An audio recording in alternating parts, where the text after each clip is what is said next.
Everything I do is for the customer. Everything I do is to solve a problem, to fill a need. Yes, that's it. She's an absolute icon in Western Australia and a tribute to the WA fashion industry. Applause from the catwalk and from those who voted Liz Davenport Australia's most inspiring woman. Awards like this and her Order of Australia medal, she says, spur her on. It helps you then to try a little bit harder and do even more. More, that is, in her 50-year-long battle to save the habitat for wildlife like this little bird behind her.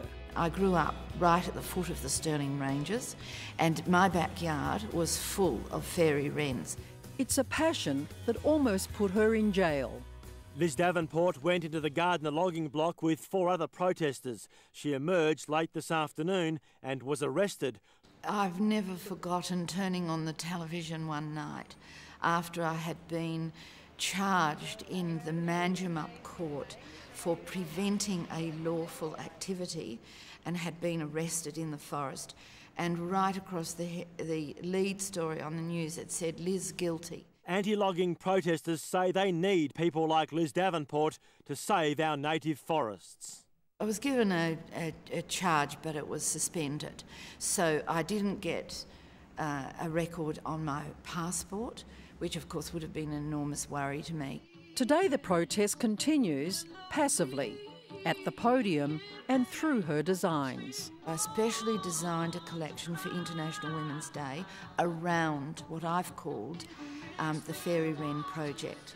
Sometimes you can do more by being able to tell your story. And with this collection, by raising awareness, I can make a difference. And Liz Davenport has been making a difference since she swapped school teaching to pick up a needle and thread more than 40 years ago.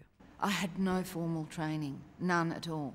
And because I've had no formal training in the fashion industry, I have had no contamination. And so my ambition is totally consumer-based. And I've spent all my life studying what people wanted and giving them exactly what they wanted. Not the very few who walk the red carpet, but the silent majority. And all of the little fads come and go, and people reject them. They think they're fun, but they don't want to necessarily wear it themselves. They will wear the classic.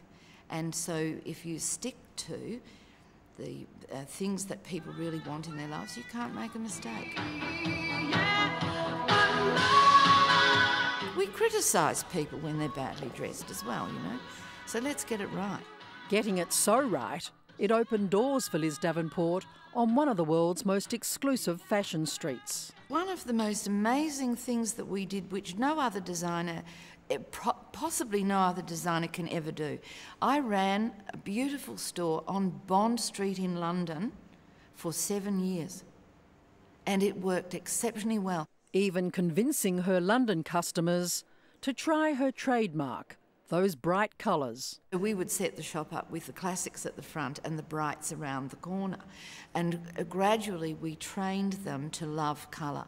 From Bond Street to WA's remote Kimberley, this mother of 3 now focusing her time on encouraging young Indigenous women as patron of the Kimberley Girl Project. This project came from the magical powers of the catwalk. Nobody can underestimate fashion, the catwalk and self-esteem and how these things go together. And while she says her success has always been a family affair, their attention is now focused on another field. I have actually been gazumped by a horse. Not just any horse, but husband Terry Davenport's favourite, Haylist. The anticipated clash between Sprint stars Black Caviar and Haylist will have to wait a little longer, with Haylist not running on Saturday due to an elevated temperature. The only horse that can beat him is Black Caviar. The whole family gathers whenever the horse runs. Family, number 1 on Liz Davenport's priorities. I met Terry when I was 17.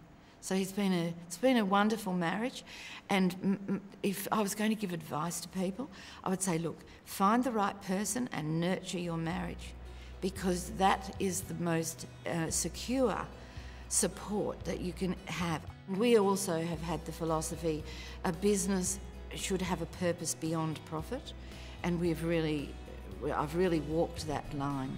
I use my business to make a difference because it is the platform from which I can shout. You do what is right.